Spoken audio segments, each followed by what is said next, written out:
What's up, guys? Welcome back to the Team Solemn Circus live video. On the left side here we have Malice, a brand new deck coming out of the new crossover breakers, and then we have on the right side here a Fire King Kashtira deck. We did see Sinful Spoils original getting hit, so we are playing a different engine. This does let us get up into the Fire King combo by going up into the rank 7. It's very rapid. That summons at the level 4 from the deck. We are going to summon out with a Unicorn summoning itself out. We do win the die roll there, and then we do search for a Birth. We're going to then proceed the normal summon with the Ulcanix. And then you go they talk about, oh, you're playing Kashtira, and like I mentioned it, you're going to activate the effect of the Ulcanix here, destroying a Kieran in the hand, I believe. And we're just going to search for a copy of, I believe, Arvada. Or a Ponix, okay. And then Ponix will be able to trigger as well as the Kieran. We're going to be summoning out the Arvada off the Kieran, and then the Ponix off itself, activating the effect, and that's going to let us search for the Sanctuary. Sanctuary can then place the island onto the field, and then we activate the island, destroying the Ponix and kind of letting us to search, or the Ulcanix here, let us search for the Garunix, and then we're also going to activate the effect of Garunix and the Ulcanix, summon out the OG Garunix from the deck. Now we have a board full of monsters.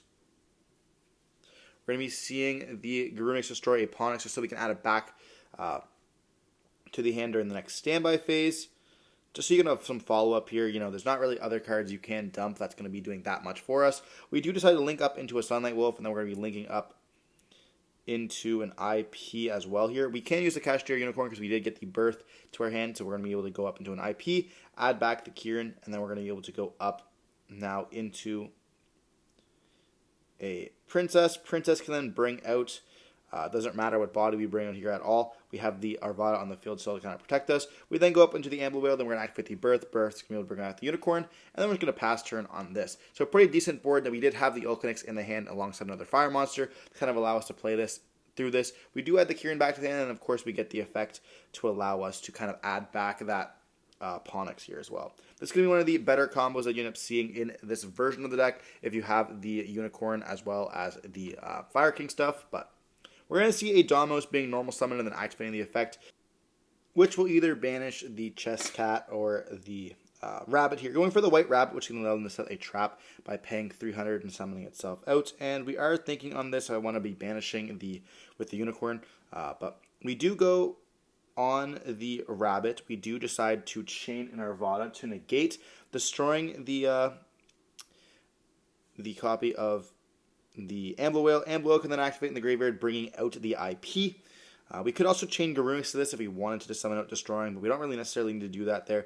And then we do Unicorn, rip the Haggard Lizardos, or whatever it's called, the Lizard Haggaros. I don't even really know. But they do have a Cyberse extender here, which I have never seen before in my life. It is just like if you control a Cyberse monster, you summon itself out. This is also available in the POV, so this will be on the channel in a different form. I do mention this quite a bit when we're playing. A lot of times the POV matchups are going to be there where you can actually see. We talk about the cards that end up being in play at the moment. I also kind of explain the options where I go for. If I go here and I banish the SP, or banish with SP, the Splash Mage can't activate the effect, and they're kind of going to be sitting there. I also mentioned when I'm looking at the extra deck, if I choose to rip the SP, or the Splash Mage there, it's going to be making them have to go for the Lizard. They already have the Lizard line, or if they have another extender, they will have to banish that one to kind of get it off. So we choose to go for the Splash Mage line, but they end up passing it back over to us here.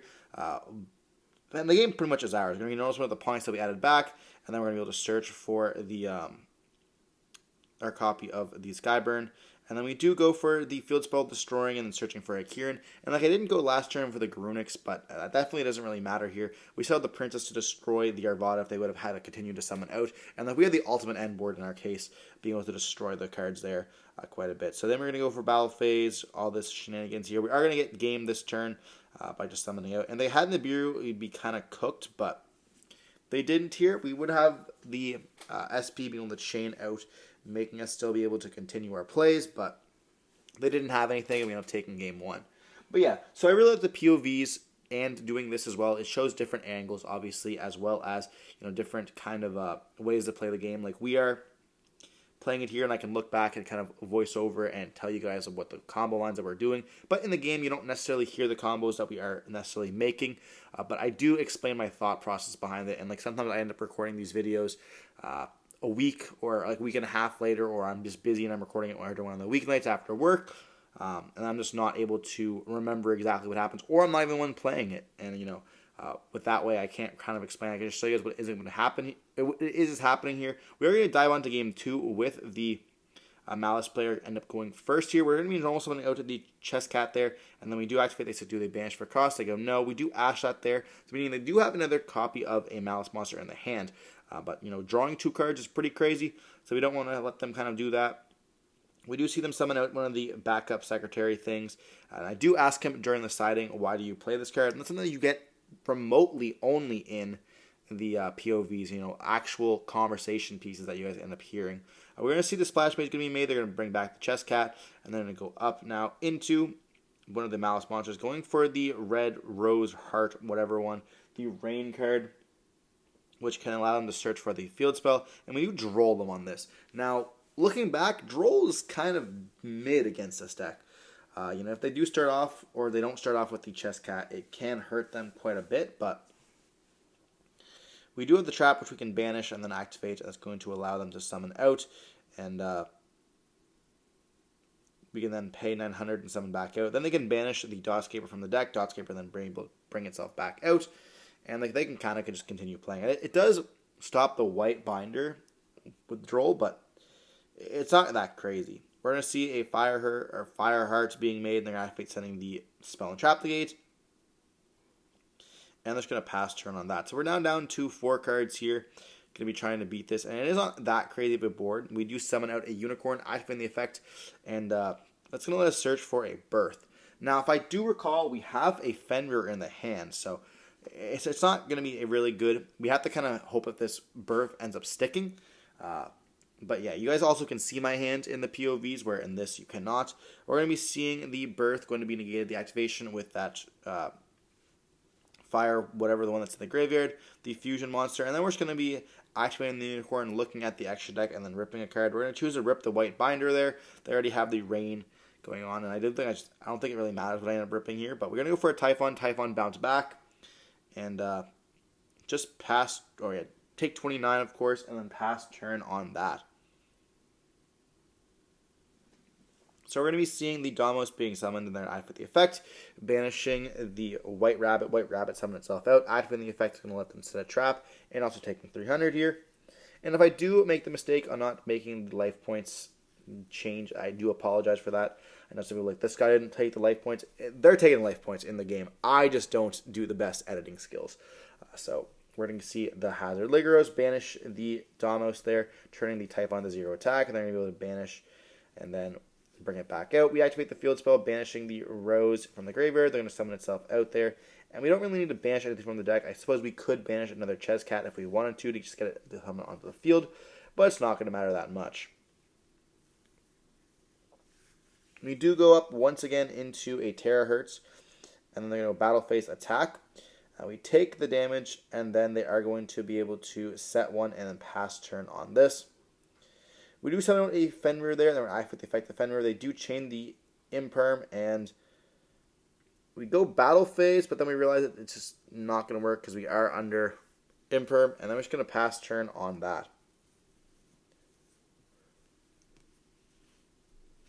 They're going to go battle phase, attack, not doing anything else. They're going to go then terahertz, activate the effect, sending from the deck, sending the Code of Soul there, which is going to allow them to link summon during our turn. They just pass turn there. We draw into another Fenrir, so we're going to summon Fenrir once again. Activating the effect, finally we're going to search for a Rise Heart here, and we can then now finally start playing. Be able to summon out the Ulcanix and stuff like that, be able to continue. We do normal summon out the Rise Heart there, and then we're activate the effect, banishing the Unicorn. And that's going to make them banish 3 cards face down. We do then go up into the Falcon if we wanted to, detach and then summon out, but we're going to choose to go into battle phase instead, and then we're going to activate the effect, and they do negate it, and I completely forgot the fact that they could just do that, negating a battle effect that activates on the battle phase. Definitely a huge misplay on our parts there, and they do gain the attack from it as well, which is kind of important, because it does gain the Code of Soul attack, and we unfortunately cannot now attack. I was thinking, okay, well, if I go battle phase, attack, I forgot about it, take some damage, I attack with the copy of What's-His-Face, it activates the effect, Rise Heart, and then I think I just negate with Terror Heart anyways, but I wasn't really thinking what I should have done. I should have overlaid for the rank 7, which summons out the All Connects from the deck, and then All Connects can destroy the Grunix in our hand. Let us search for a Kieran. Grunix can then be able to activate, or I can just search for another Grunix, whatever you want. Activate the effect, summon out the Kieran. Kieran then destroy, summon out, have actual lines of play there, but we chose to misplay, which definitely sucks. I end up giving our opponent the game 2, which is going to be fine, because now we can move on to game 3 and hopefully get a redemption. But yeah, learning the deck has been fun. There definitely is some times where I do misplay. I'm not perfect. This was my first locals taking this deck to locals. Round 1 against Malice as well was super rough. I'm not going to be showing you guys that on this video. If you guys want to see that during the POV, you guys definitely can. We end up learning at the same time that you just normal summon Rise Heart in the combo. You don't actually activate the effect, special summon it out. But we're going to be just passing turn on this here, which then gives our opponent the opportunity to activate and normal summon the Domos there. And yeah, not looking too great for us. They do end up setting the trap and then activating it. Now, they could have dodged Imperm, which I mentioned here, by just setting the trap first. I think that's kind of the crazy part about using the trap cards. But, a little bit of a misplay there. And then we do end up ashing the trap card because it does summon from the deck. But they get summoned out the Domos there anyways. They activate Terraform, which will then let them search for a field spell. Then activate, letting them banish the Rabbit and summon out once again. So we are getting a bunch of monsters on the field, and it does not look too great for us.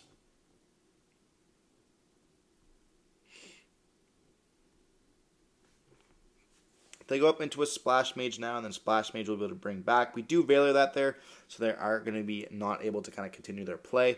And we just set 1 and pass turn here. So now we can finally start playing with a normal summon of a Ponix. That's going to be good, so we're going to let us search, and we end up searching for a Sanctuary. Sanctuary then places the island onto the field, and this is going to be full Fire King combo. So, kind of loading up a bunch of hand traps is definitely going to be rough, but it is what it is. I know going second or going first, sometimes we end up cutting out some of the... I guess going second, we cut up some of the Kashtira cards. But going first, we should have all of them in our deck. So I'm not exactly sure what we kind of bricked on here. But we're going to be going for the effect of the Grunix destroying the Ulcanix. And then we're going to be summon with the OG Grunix here. We're going to go battle phase, dealing a whole bunch of damage. And then we can see a Druid's Firm going to be activated, making them not take the damage from the Grunix. But that's going to be fine. We don't really matter. And we can now go up into the XYZ. And I know I have Skyburn in the hand here. So that's kind of the play I was kind of going for. We're going to be seeing the effect going to activate there, destroying it all. And then Druid's Firm will attempt to activate the effect. And then we do chain Skyburn, targeting their back row there. They do chain the trap card, which is going to be fine, but that's going to be still destroyed. And then search for a Domos there, which can then we now activate the effect of the Kieran, or not the Kieran, but the Grunix in the graveyard, summoning back out the Ulcanix alongside the Grunix. Then Ulcanix can activate the effect, destroying the Grunix, search for a Kieran here. And this is going to kind of allow us to play during our opponent's turn. So pretty cool that we have that interaction there. And we do have a Talents as well. So we're going to see a Talents, and we're going to try to draw 2 cards here just so we can have extra cards. And yeah, I probably should have ripped their hand looking back. We do now play a Pressured Planet, which is going to then destroy our monster on the field because we see the island leaving the field, which can then give us access to someone out here. And I think we search for Unicorn there, or going for the Fenrir because I want to be able to banish their cards face down. I don't really care that much about their extra deck. Ulcanix will be destroyed, and then we're going to be seeing the Fenrir being able to special summon itself out, activating the effect, letting us search for a Rise Heart there, which is going to be a fire. And we can just pass turn on this, I believe.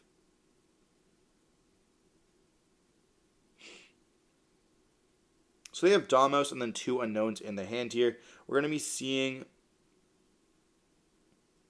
Ponix maybe add itself back during the standby phase. I'm not exactly sure if Ponix... Yeah, it was destroyed off the island there. We're going to see the Domos being normal summoned, activating the effect once again, banishing from the deck the Chess Cat here, which can now summon himself or herself out and attempting to draw 2. We are thinking on this. We do talk about if we want a Fenrir, but we choose not to. We also have an Ogre in the hand, it looks like.